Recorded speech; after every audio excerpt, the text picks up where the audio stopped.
Kasi comment lang sa Win, on social media, kiniship ka, saka si Senator Win, ma'am. Eh baka lumakas dahil nga ngayon Senate President at Senator. Oh, Senate President Gatchalian is strong on his own merits. Ma'am, your reaction po na we now have a new Senate President, new Senate leader. Sorry? Your reaction po na finally we have a new Senate President, new leaders po. Very happy to be back to work. Kaya nagpapasalamat din ako kay Senator Joel Villanueva for joining us in putting the household of the Senate back in order.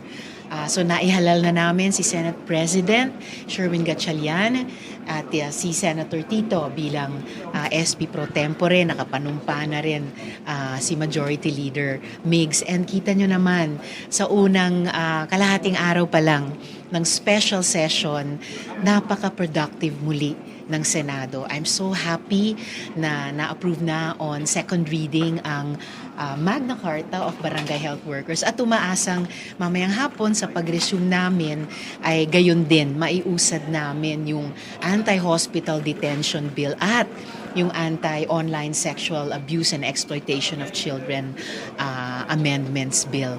So very, very happy to be back to work at maisaayos yung aming bahay. Ano masasabi niyo lang din, walang umattend from the minority? I thought na kung hindi man lahat, na at least some of them would attend.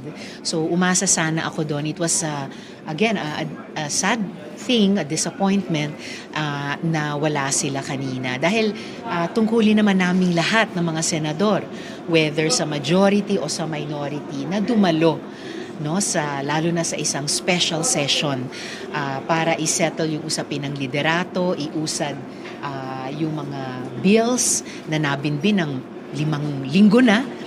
Mabuti, I hope some of them will be participating sa Commission on Appointments, hearings at plenary ngayon para dinigin at kumpirmahin yung mga karapat-dapat na national defense and diplomatic appointees. Ma'am, your message to them na lang po, siguro, sa minority. Your message na to men na lang sa Well, isa kasi sa sponsor din kaninang mga resolution ay para patuloy na suportahan yung relief at saka rehabilitation ng ating mga kababayan sa Mindanao. And meron namang standing na panawagan kami sa majority, sa mga kasama sa minority na sabi namin, let the whole Senate stand with Mindanao. So sinimulan na namin mag-ambag ng tig-1 buwang sweldo. That is a standing invitation sa mga colleagues namin sa minority. And moving forward, lalo na po settled na yung issue ng paghalal ng Senate President after we declared all seats vacant a few weeks ago.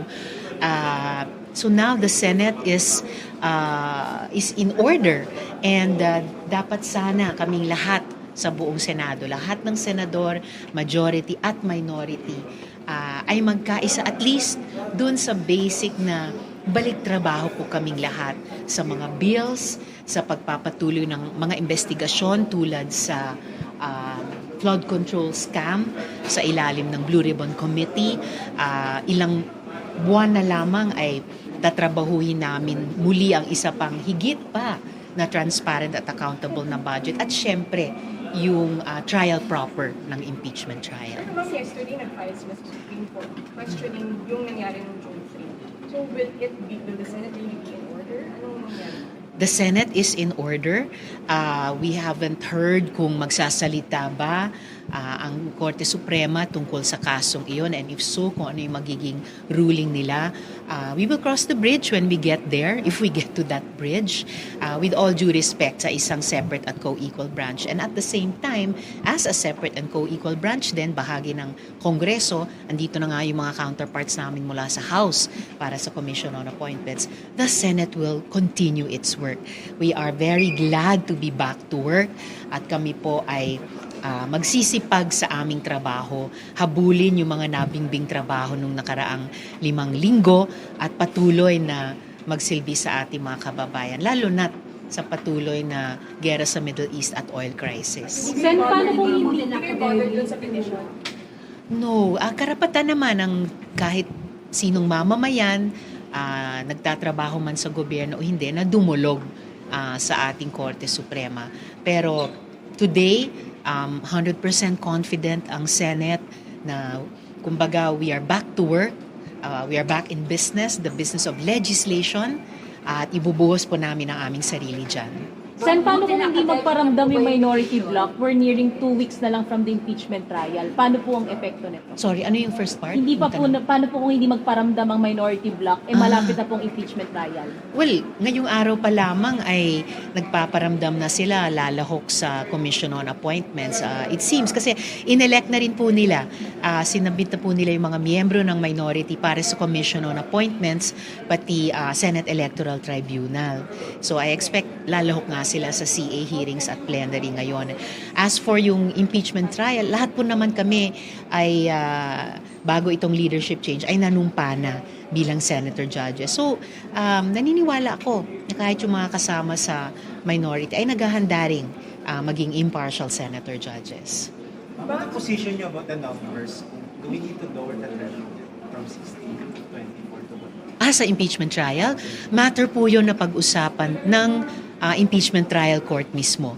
Hindi po sa Senate bilang legislative body. As a personal view.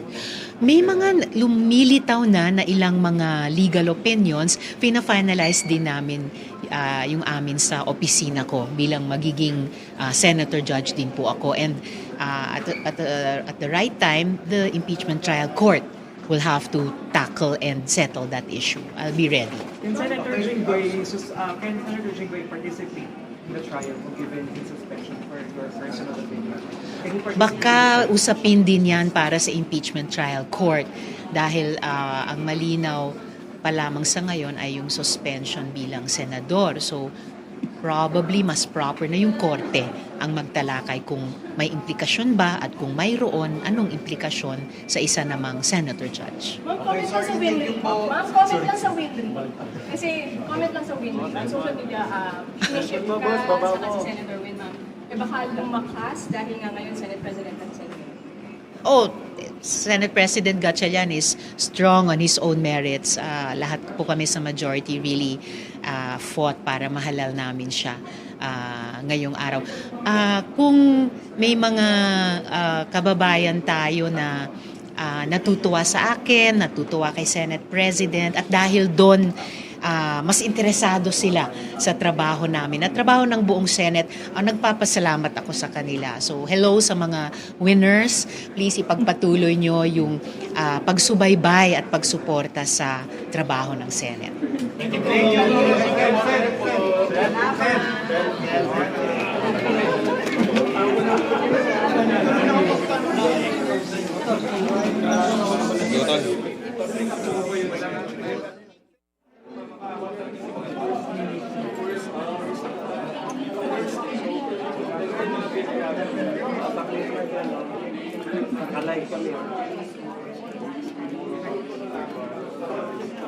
Yung may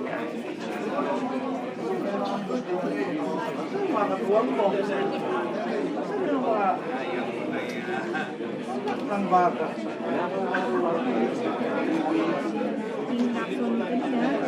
Yung